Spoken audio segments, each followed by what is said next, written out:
मनोहर का घर पुराने कब्रिस्तान के पीछे था और उसके घर की छत से वह कब्रिस्तान अच्छे से दिखता था। वह रोज उस कब्रिस्तान को पार करके ही अपने काम पर जाता था। मनोहर के 2 बच्चे थे और दोनों बच्चे बड़े ही शैतान थे। बड़े बेटे का नाम रॉकी और छोटे बेटे का नाम विक्की था।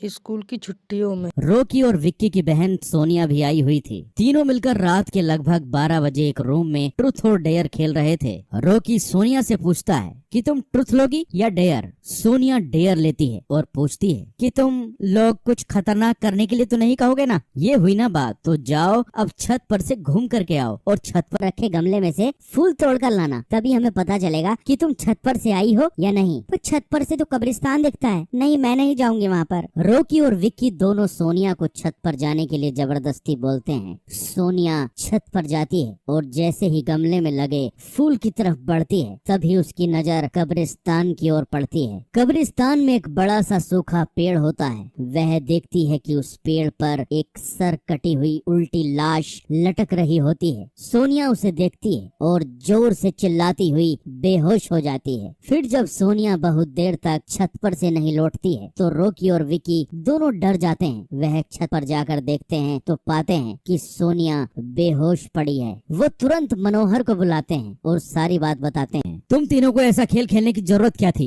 और रॉकी, तुम तो जानते हो कि उस कब्रिस्तान के बारे में कैसी कैसी खबरें आती हैं। फिर भी तुमने सोनिया को रात में छत पर जाने के लिए क्यों भेजा? सॉरी डैड, मुझसे गलती हो गई। हम आगे से कभी ऐसा नहीं करेंगे और फिर कभी दोबारा ऐसा काम किया तो तुम दोनों को उस कब्रिस्तान में छोड़ाऊंगा। अच्छा सोनिया बेटी, ये बताओ तुमने वहाँ ऐसा क्या देख लिया कि तुम वहीं बेहोश हो गई? सोनिया सहमी हुई हालत में मनोहर को सारी बात बताती है कि उसने क्या देखा। मनोहर ने उस कब्रिस्तान के बारे में ऐसी खबरें पहले भी सुनी हुई थी, इसलिए वह सोनिया को डांटता नहीं है और बच्चों को संभल कर रहने की सलाह देता है। एक दिन मनोहर को काम से छुट्टी मिलने में देर हो जाती है और उस दिन उसे ऑटो भी नहीं मिलता है। वह पैदल ही घर की ओर चल पड़ता है। इधर विक्की और रॉकी दोनों आपस में बात करते हैं। विक्की, तुम्हें क्या लगता है सोनिया ने जो कहा वो सच है? मुझे तो लगता है वो सिर्फ बातें बना रही है, वो उसका भ्रम होगा। अरे नहीं भाई, तुमने उसकी हालत देखी नहीं? एक दिन भी और यहाँ रुकने को तैयार नहीं हुई। मुझे लगता है कि उसने सच में कुछ ऐसा देखा होगा कि चलो हम कब्रिस्तान में जाकर खुद ही देख लेते हैं। अरे भाई, तुम पागल तो नहीं हो गए? मुझे अपनी जान बहुत प्यारी है, मैं कहीं नहीं जाऊंगा और तुम भी मत जाओ।